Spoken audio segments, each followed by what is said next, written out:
To keep or not to keep bucks? That is the question. Howdy folks, welcome back to Calisthenics Farming. Today I'm giving you a short video on trying to answer the question, should you keep a buck or not? If you're watching this video, you probably are just looking into getting goats and you do not know whether you want to try to keep a buck or not. So let's dive right into it.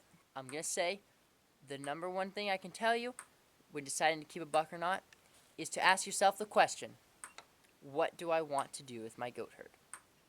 Are you trying to just get your does bred so that they can come into milk? If you're raising milk goats, that's sometimes the case. Or are you trying to breed goats to get really high quality show stock or a pretty good quality breeding stock? Or are you just trying to breed meat goats and have some kids to take to the auction? Maybe you're raising goats and you just have them kind of as pets or brush clearers, in which case you might not even want to breed them. If you're not even sure if you want to breed them, I would advise not trying to breed them, at least not at first, because that opens up a whole host of new worries and works with breeding goats. You have babies escaping, babies getting sick, moms getting sick, and you have to keep a buck or find a way to get their does bred. So maybe you just want to get wethers or does or both, but no buck. Those are all different scenarios of raising goats.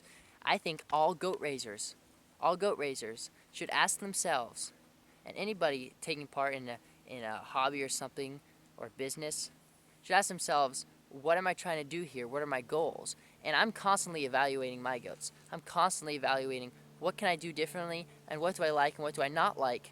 And it's constantly changing. It should be constantly changing towards better. So then your goat herd doesn't just sit around for a year or two and not go anywhere. For me, I thought it would be really cool to raise my own buck.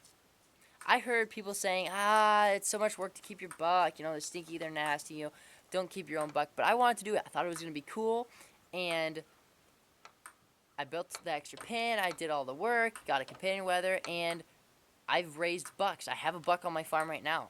This is my buck. His name is Heart One Hunter's Moon. I've had him for a couple years. This is his third breeding season here, and he's done a good job.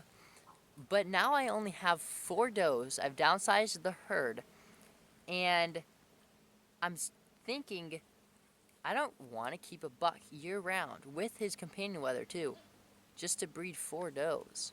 So I'm actually planning on selling him and his buddy and breeding the does using AI and or taking them to a farm to get stud services. That is my plan. That's what I'm doing. Sometimes it's good to hear the example of others. Okay guys, so let's discuss a couple scenarios that you could be in. Number one is if you have a whole bunch of goats you want to get bred.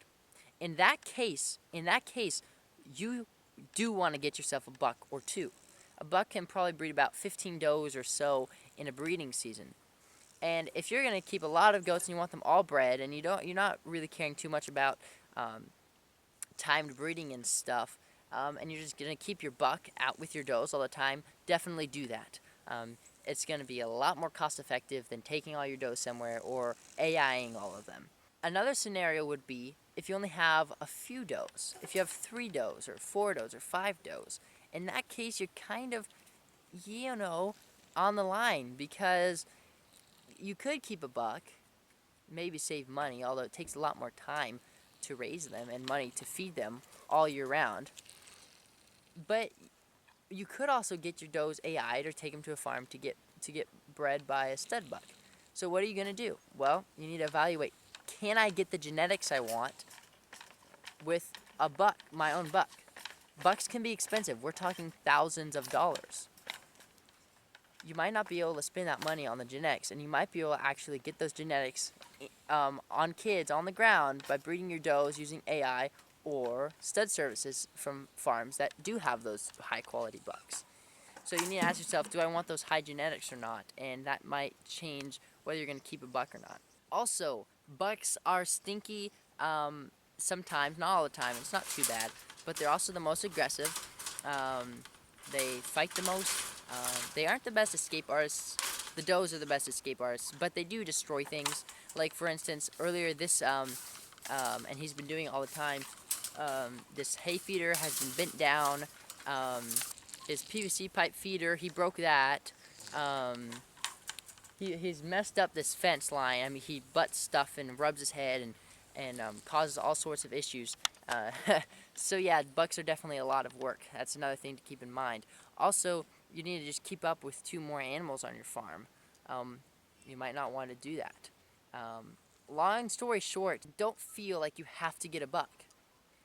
There's other ways out there. Namely, I think the most accessible would be taking your doe to a stud buck or maybe artificial insemination. So you've got options out there. Evaluate what's the best way for you to reach your goals as a goat raiser, and yeah, have fun raising goats, and hopefully you make the right decision as to whether or not to bring on a buck into your herd. Because I will say they're a lot of fun to watch grow. They're a lot of fun to take out and breed with your own does and do it all yourself.